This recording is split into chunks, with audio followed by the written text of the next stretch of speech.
পুকুরে এত বড় কাঁকড়া কোথা থেকে এলো? শুনেছি কাঁকড়া ভাজা খেতে নাকি দারুণ মজা। তিন্নিমা, আমি তোর বাবা। ওই দুষ্টু পরী আমাকে জাদু বলে কাঁকড়া বানিয়ে দিয়েছে। হায় হায়, এ তো অসংখ্য কাঁকড়া। আজ থেকে এই পুকুর আমার দখলে। ঘরের ভেতর সোনার কাঁকড়া চাষ করব আমরা।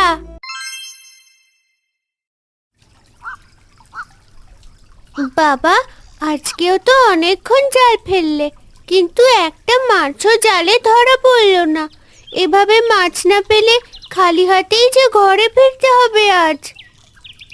কি আর করা যাবে মা, নদীর অবস্থা এখন খুবই খারাপ। বড় মাছ তো দূরের কথা, ছোট মাছের দেখাই নেই। আমাদের কপালটাই বোধহয় খারাপ। চলো বাবা, নদীর তীরে বসে থেকে তো লাভ নেই।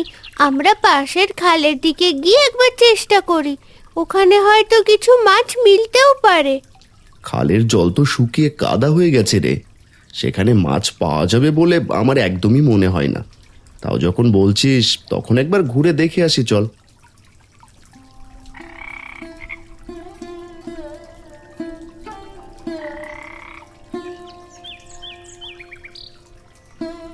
সারা খালে খুঁজেও একটা পুঁটি মাছ পর্যন্ত পেলাম না আমরা। চারদিক শুকিয়ে গেছে, মাছ কই থেকে আসবে?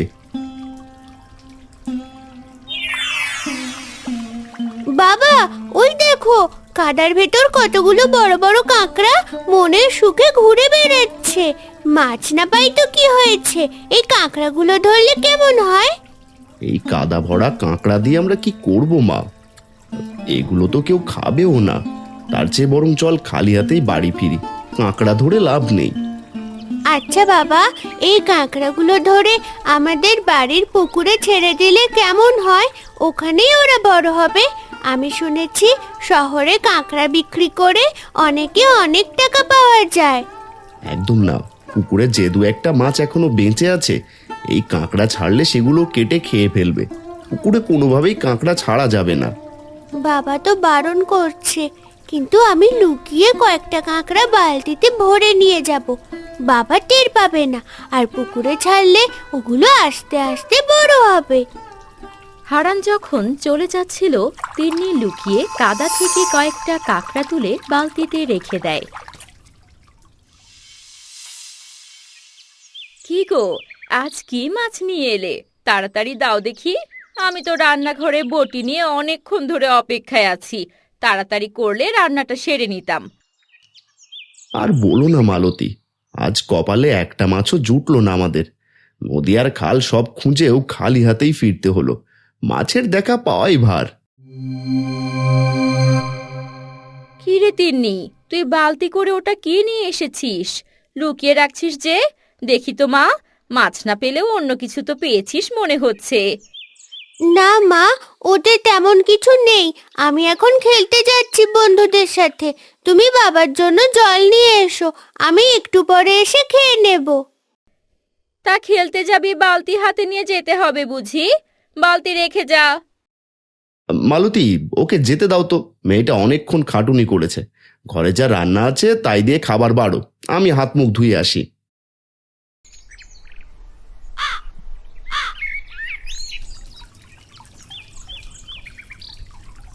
ওরে কাঁকড়ারা, তোদের আমি আজ এই পুকুরে ছেড়ে দিচ্ছি। তোরা এখানে অনেক শান্তিতে থাকতে পারবি, কেউ তোদের বিরক্ত করবে না। তোরা এখানেই ডিম পেড়ে থাকিস।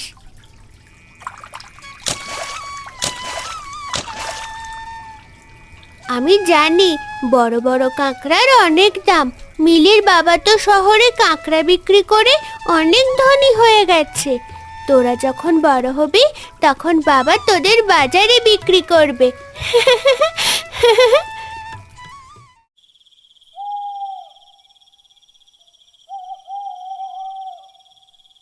মালতী, আজ তোমার হাতের ডালটা বেশ হয়েছিল কিন্তু। তুমি আর অমন করে বলো না, মনে হয় নতুন খাচ্ছ। আমি জানি তোমার হাতের রান্নার জবাব নেই। মাছ পেলে আরো জমে যেত গো। মেয়েটাও কিছুদিন ধরে মাছ মাছ করছে। ওগো, ঘুমিয়ে গেলে নাকি? বাপ বেটি আরামছে ঘুমাচ্ছে। আর আমি একাই বকবক করছি।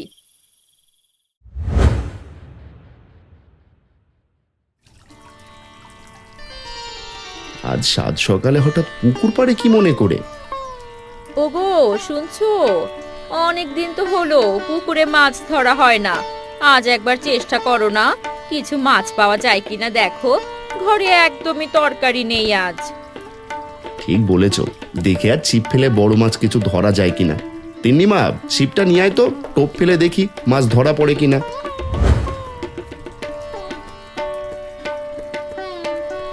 এই তো আমি আসছি বাবা, ধরো তোমার ছিপ। আমি নিশ্চিত আজ তোমার ছিপে অনেক বড় মাছ ধরা পড়বে। যাই, আমি ঘরের কাজগুলো সেরে নেই।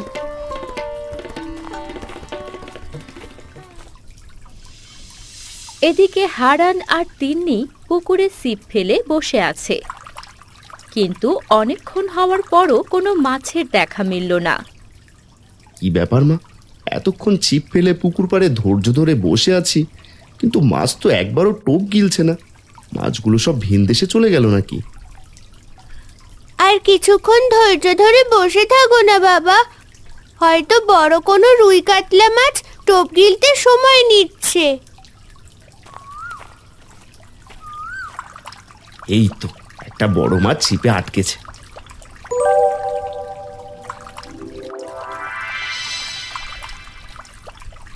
যাক বাবা, অনেকক্ষণ পরে হলেও ধরলাম একটা মাছ। মাছটা বেশ দেখতে, কিন্তু ভাবছিলাম পুকুরে মাছই নেই। হাই হাই, কত সুন্দর মাছ, দেখে লোভ লাগে। যাগে, দেখে লাভ নেই, চুরি করতে মন চাইবে।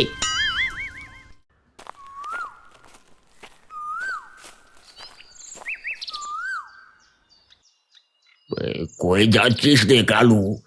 মনটা মন খারাপ কেন? এই তোমাদের কথায় চুরির ব্যবসা ছেড়ে তো এখন মহা বিপদে পড়েছি গদাইদা। এই এখন গ্রামে কেউ কাজ দেয় না, না খেয়ে মরার উপক্রম হয়েছে আমাদের। একটু কষ্ট করে কাজ খোঁজ করলেই পাবি, চেষ্টা না করলে কি আর আকাশ থেকে কাজ পড়বে? তুই চেষ্টা চালিয়ে যা। পেটে খিদে থাকলে ওসব নীতি কথা ভালো লাগে না দাদা। ঘরে একদানা চাল নেই, গ্রামের কারো পুকুর থেকে মাছ ধরে খেলেও পেট চলতো। এ গ্রামে ভালো চাষ করা পুকুর বলতে তো মোড়ল বাবুর আর হারান্দার পুকুর আছে। তবে শুনেছি হারান্দার পুকুরে মাছের সংখ্যা এখন খুবই কম। এই তো সুযোগ, আজ রাতেই হারান্দার পুকুরে হানা দেবো আমি। কিছু মাছ পেলে অন্তত কয়েকদিনের চাল ডালের খরচ তো জোগাড় হবে। এই কালু, কি ভাবছিস রে? তুই কি আবার পুরনো অভ্যেসে ফিরে যাচ্ছিস নাকি? চুরি করার কথা মাথা থেকে ঝেড়ে ফেল, না হলে কিন্তু বড় বিপদ হবে তোর। না না, আমি ওসব কিছুই ভাবছি না। আচ্ছা আমি যাই গো কোথায় দা।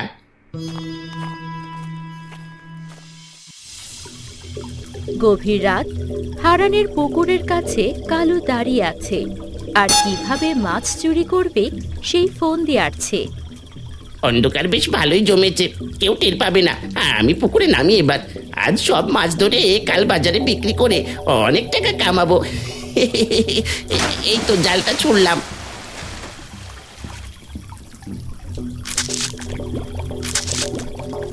ওরে বাবারে, কি পায়ের পাতায় কিসে যেন খুব জোরে কামড়ে ধরলো। ওরে বাবারে, ব্যথায় জান বের হয়ে যাচ্ছে। বাঁচাও, আমাকে কেউ বাঁচাও। কে রে, এত রাতে আবার পুকুরে কে নেমেছে? মার না খেতে চাইলে তাড়াতাড়ি উপরে উঠে আয়, না হলে খবর আছে তোর। হারান্দা, আমি তো পা ধুতে এসেছিলাম, কিন্তু পিছলে কাদার ভিতর পড়ে গেছি। কিসে যেন কামড়ে আমার পা একদম শেষ করে দিয়েছে। আমাকে বাঁচাও, অন্ধকারে তো কিছুই দেখা যাচ্ছে না। বাবা তুমি রাগ করো না, মিলির বাবার মতো আমরাও এই কাঁকড়া বিক্রি করে অনেক টাকা পেতে পারি। দেখো কাঁকড়াগুলো কত বড় আর সুন্দর দেখাচ্ছে। এগুলো শহরে বিক্রি করা যায়? আমি তো এসব জানতাম না। যদি তোর কথাই সত্যি হয় তবে কয়েকদিন পর এদের বাজারে তুলবো, দেখি কেমন লাভ হয়।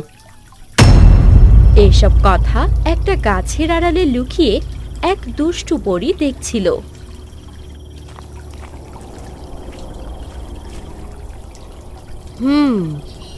এখানে মানুষ দেখি মাছ না ছেড়ে এখন কাঁকড়া চাষ করা শুরু করেছে।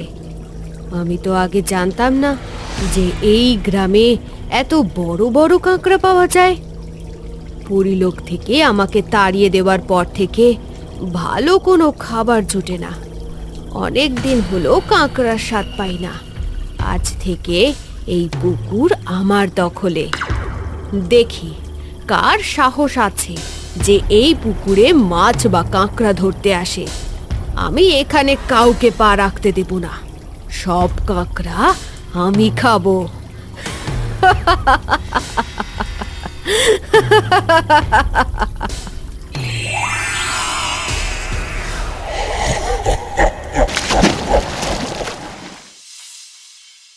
বাবা, শুনেছি কাঁকড়া ভাজা খেতে নাকি দারুণ মজা আর অনেক শক্তি হয় শরীরে। আমাকে পুকুর থেকে একটা কাঁকড়া ধরে দাও না, আজ মা ভাজবে।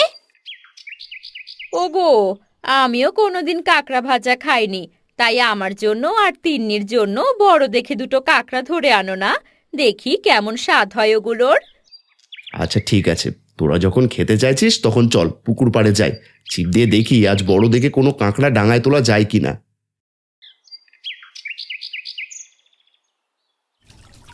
বাবা, আকাশ তো প্রায় অন্ধকার হয়ে এলো। তুমি আর দেরি না করে তাড়াতাড়ি ছিপটা পুকুরের মাঝখানে ফেলো তো। আজ কিন্তু বড় একটা কাঁকড়া আমাদের ধরতেই হবে। ধৈর্য ধর্মা, তাড়াহুড়ো করলে মাছ বা কাঁকড়া কোনোটাই ধরা দেবে না। এই দেখ, আমি ছিপ ফেলছি, বড় কোনো কাঁকড়া টোপ গিললেই টান দেব। ছিপ পুকুরে ফেলতেই আকাশে বিদ্যুৎ চমকাতে থাকে।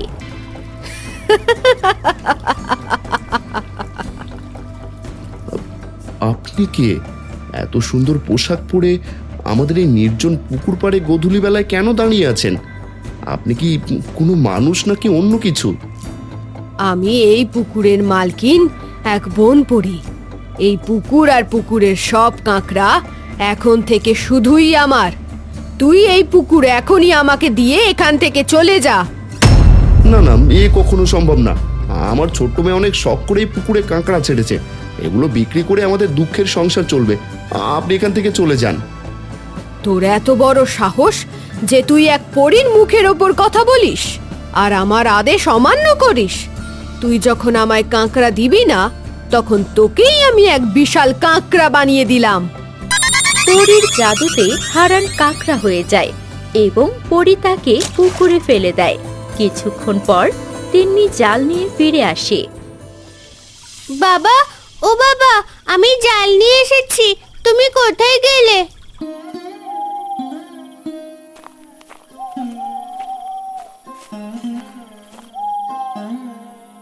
মা, আমি একাই ফিরে এলাম।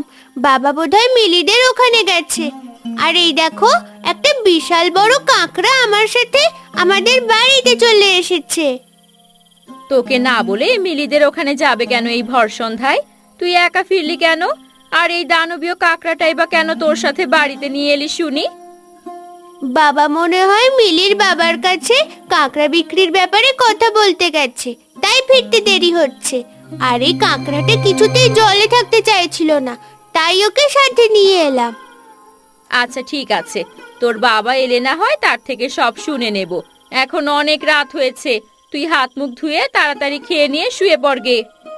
তোমায় তো বলতেই ভুলে গেছি, আমাদের মাছ ধরার ছিপটায় হঠাৎ আগুন লেগে পুড়ে গেছে। সবই যেন কোনো অলৌকিক শক্তি। কি বলিস? এই তো ছিপ উঠানে পড়েছিল, আমি ঘরে নিয়ে রাখলাম। কাকড়ার কথা ভাবতে ভাবতে মাথাটা একেবারে গেছে। আয় খেতে আয়।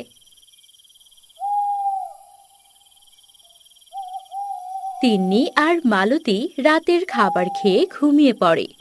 গভীর রাতে কাকড়াটি তিন্নির মাথার কাছে বসে কাঁদতে থাকে এবং তার চোখের জল তিন্নির গালে পড়ে। মা, ও মা, তাড়াতাড়ি উঠে দেখো, এই কাঁকড়াটা কেমন মানুষের মতো ডুকরে ডুকরে কাঁদছে। ওর চোখের জল পড়ে আমার গাল ভিজে গেল মা। তাই তো দেখছি রে মা, একটা কাকড়া এভাবে মানুষের মতো করে কাঁদছে কেন?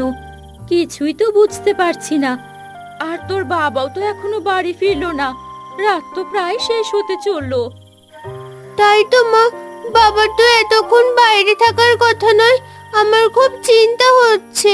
বাবা কোথায় গেল আর কেন এখনো ফিরলো না? আমি কিছুই বুঝতে পারছি না মা। তুই ঘরের ভেতর থাকতিনি, আমি বরং হারিকেনটা নিয়ে পুকুর পাড়ে গিয়ে দেখে আসি তোর বাবার কোনো খবর পাই কিনা। তুই একদম ভয় পাবি না। না মা, তুমি একাই অন্ধকারে বাইরে যেও না, তুমি বরং ঘরেই থাকো। গ্রামে চোরের অনেক উপদ্রব। আমি হারিকেন নিয়ে সামনের রাস্তায় গিয়ে বাবাকে খুঁজে দেখি। তুমি দরজা বন্ধ করে ভিতরে থাকো। আমি বরং দাওয়াই হারিকেন হাতে দাঁড়াচ্ছি, বেশি দূর আবার যাবি না কিন্তু।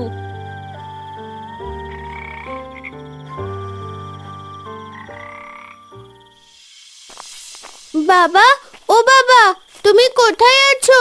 একবার সাড়া দাও, আমি যে খুব ভয় পাচ্ছি। অন্ধকার রাস্তায় আমি তোমাকে অনেকক্ষণ ধরে খুঁজছি। ওদিকে মিলিদের ওখান থেকেও খুঁজে এলাম। এখন কি হবে?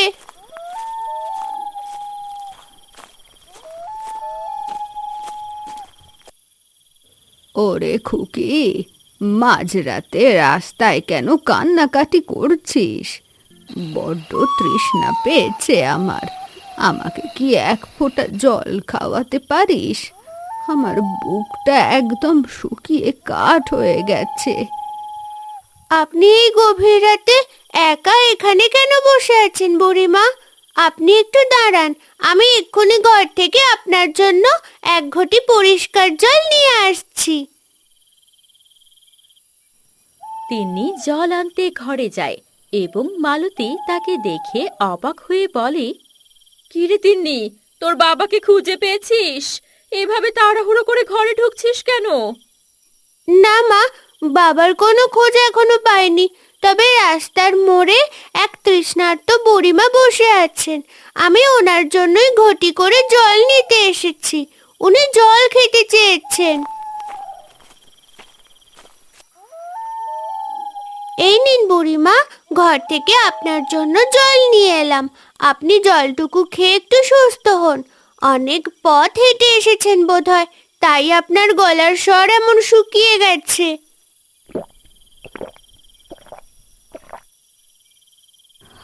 আহ, জল খেয়ে বুকটা জুড়িয়ে গেল রে মা। কিন্তু তুই এত রাতে এই অন্ধকার রাস্তায় কাকে খুঁজছিস খুকি? আমি আমার বাবাকে খুঁজতে বের হয়েছি। বাবা সেই সন্ধ্যা থেকে এখনো ঘরে ফেরেনি। আর আমাদের পুকুরের একটা অদ্ভুত কাঁকড়া বাড়িতে এসে মানুষের মতো ডুকরে ডুকরে কাঁদছে। কাঁকড়া কাঁদছে? বলিস কি? এ কি অদ্ভুত কথা শুনলাম আজ। চল তো মা, আমি বরং তোর সাথে গিয়ে কাঁকড়াটাকে একবার নিজের চোখে দেখে আসি।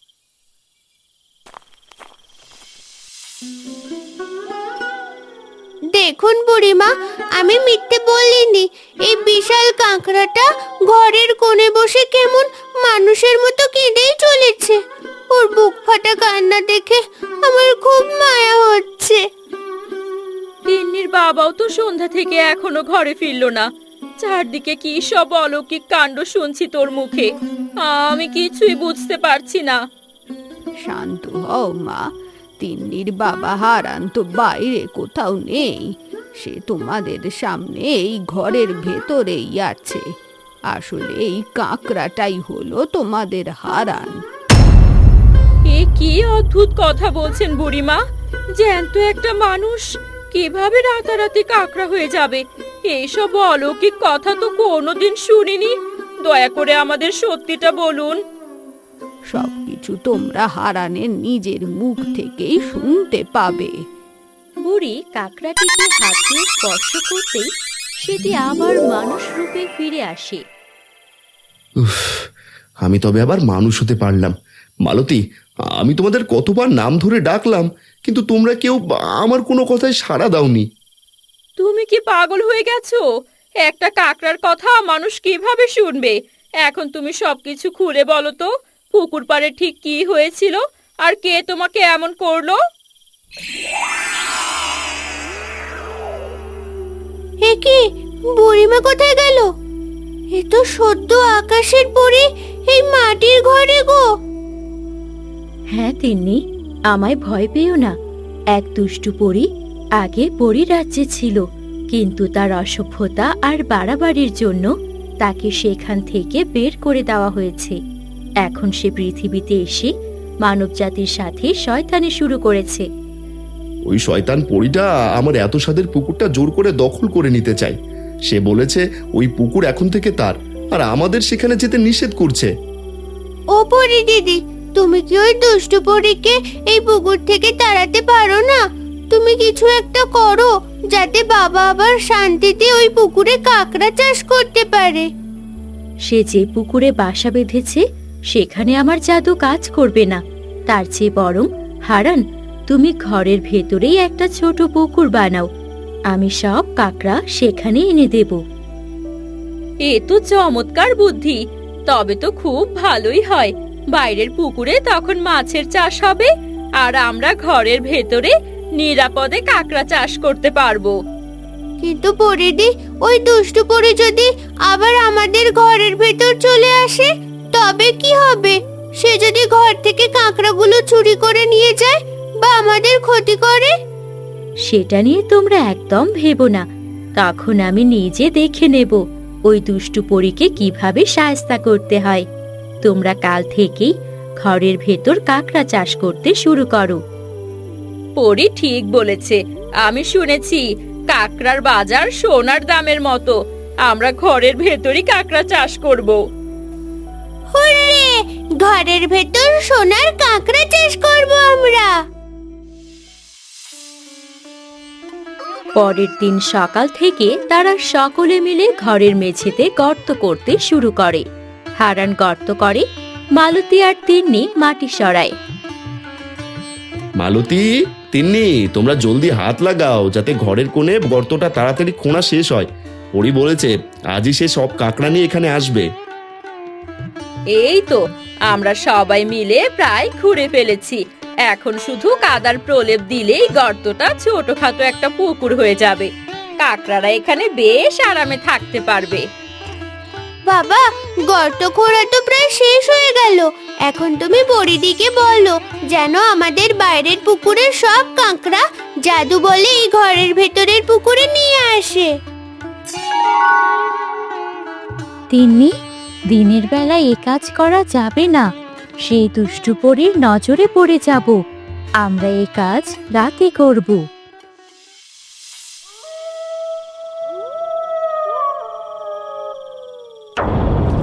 গভীর রাত, চারদিক নিস্তব্ধ। এক ভয়াল নির্জনতা ঘিরে আছে হারানের পুকুর পাড়ে।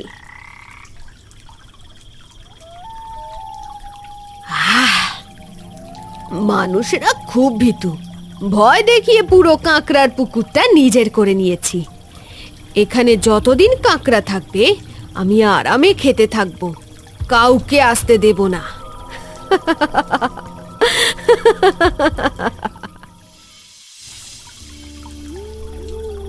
তিন্নি, আমি আমার মন্ত্র বলে তোমাদের পুকুর থেকে কাঁকড়াগুলো নিয়ে আসছি।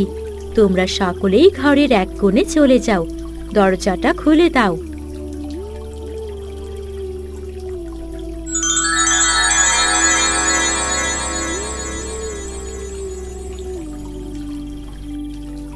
হাই হাই, এ তো অসংখ্য কাঁকড়া। আর কিছু কাঁকড়া দেখি সোনার মতো, এ যেন খাঁটি সোনা। হ্যাঁ হারান, আমার জাদু বলে কিছু কাঁকড়া সোনার কাঁকড়াতে পরিণত হয়েছে, যা দিন দিন আরো বংশবৃদ্ধি করবে। বাহ, দেখো মা, কত সুন্দর সুন্দর সোনালী কাঁকড়া পানিতে খেলা করছে। যাক বাবা, এবার আমরা একদম নিশ্চিন্ত হলাম। এখন আর ওই দুষ্টু পরী আমাদের কোনো ক্ষতি করতে পারবে না। কাঁকড়াগুলো এখন খুব নিরাপদে আমাদের ঘরে থাকবে। এভাবে বেশ কিছুদিন কেটে যায়। হারানের ঘরের ভেতর কাঁকড়াগুলো সযত্নে বড় হতে থাকে। অনেক ব্যবসায়ী এসে হারানের থেকে কাঁকড়া কিনে নিয়ে যায়। এই হারান ভাই, আমি তো শুনে অবাক হয়ে গেলাম যে আপনি ঘরের ভেতরে এত উন্নত জাতের কাঁকড়া চাষ করেছেন। আমি সব কাঁকড়া পাইকারি দরে আজই কিনে নিতে চাই। অবশ্যই ভাই, এই দেখুন আমার ঘরের কাঁকড়াগুলো কত বড় আর তাজা হয়েছে। আপনি ন্যায্য দাম দিলে আমি সব কাঁকড়া আপনার গাড়িতে তুলে দেব, আপনাদের অনেক লাভ হবে। এই নিন ভাবি, দরের থেকে একটু বেশি দিলাম। ওগো দেখো, ব্যবসায়ী ভাই কতগুলো টাকা আমাদের হাতে দিলেন। তিন্নি, তোর দেওয়া ওই কাকড়াগুলোই আজ আমাদের সংসারের সব অভাব চিরতরে ঘুচিয়ে দিল রে মা। আমি জানতাম বাবা, এই কাঁকড়াগুলোই আমাদের ভাগ্য বদলে দেবে। কাঁকড়া চাষ করেও যে লাভবান হওয়া যায়, এটাই তার প্রমাণ। তবে এই কারণেই আমি কয়েকদিন ধরে পুকুরে একটা কাঁকড়াও খুঁজে পাচ্ছি না। তোরা সব কাঁকড়া ঘরের ভেতর লুকিয়ে ব্যবসা করছিস, এটা আমি মেনে নেব না। আজ রাতেই আমি তোদের এই ঘরে হানা দেব, আর সব কাঁকড়া একাই খেয়ে শেষ করব। তোরা আমাকে ফাঁকি দিয়ে ব্যবসা করবি। আজ রাতে তোদের মজা দেখাচ্ছি, দাঁড়া।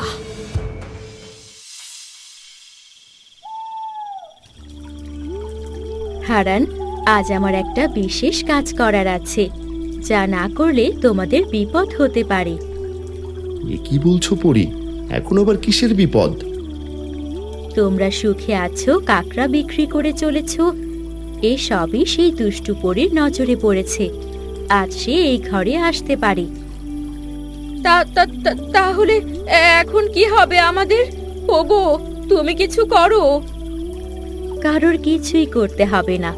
আমি বলেছিলাম ঘরের ভেতর সেই দুষ্টু পরীর শক্তি থাকবে না, তাই আমাদের বুদ্ধি দিয়ে কাজ করতে হবে, নয়তো টের পেলে সে চলে যাবে।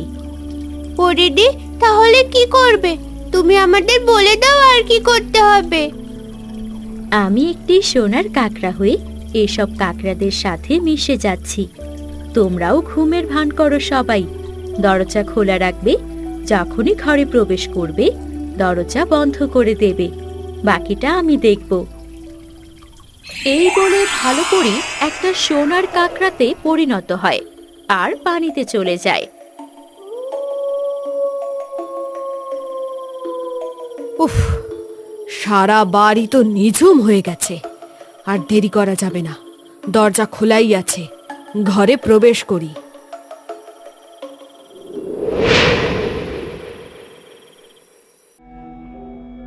দরজা খোলা রেখেই দেখছি সকলেই ঘুমোচ্ছে।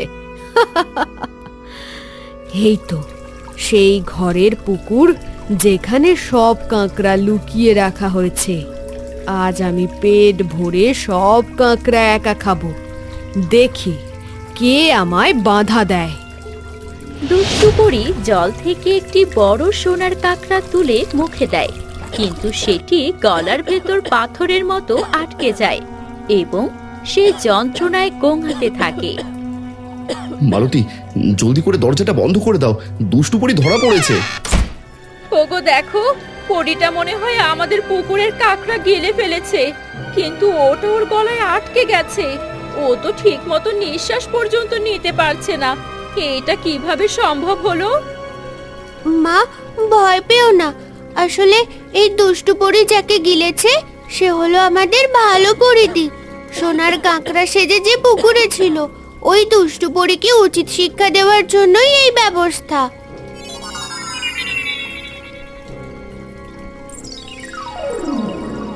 দুষ্টু পরী, তোর লোভের জন্য আজ তুই ঘর পর্যন্ত চলে এসেছিস। তুই এক গরিব পরিবারের মুখের খাবার কেড়ে নিতে চেয়েছিলি। আজ থেকে তুই এক পাথরের কাকড়া হয়ে সারা জীবন এই ঘরে পুকুর পাড়ে পড়ে থাকবি। না না শাহজাদি, আমাকে দয়া করে ক্ষমা করে দাও। আমি আর কোনোদিন মানুষের ক্ষতি করব না। আমাকে এই পাথরের মূর্তি বানিও না, আমায় মুক্তি দাও। মুক্তি তো তাদের হয় যারা মন্দ কাজের পর বুঝতে পারে সেটা মন্দ ছিল, কিন্তু তুমি তো তা করনি। আমার বাবাকে কাঁকড়া বানিয়ে অনেক কাঁদিয়েছো, তাছাড়া আমাদের উন্নতি দেখে এখনো হিংসায় জ্বলছো। এবার নিজে কাঁকড়া হয়ে দেখো কেমন লাগে।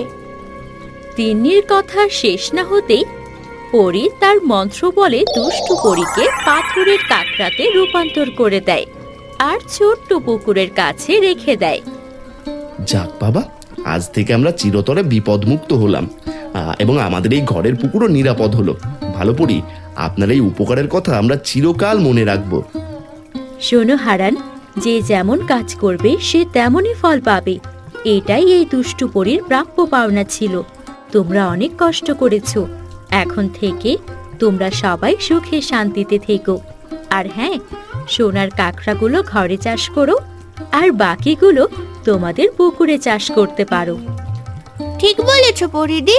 অনেকের মনের মধ্যে একটা লোভ উকি দিয়ে ওঠে যখন কেউ ভালো কাজ করে, একটু সফলতা দেখতে পায়। তাই সবকিছু সবাইকে না জানানোই ভালো। ওরে আমার বুদ্ধিমতী মেয়ে, অনেক কথা শিখে গেছিস দেখছি তুই, হ্যাঁ?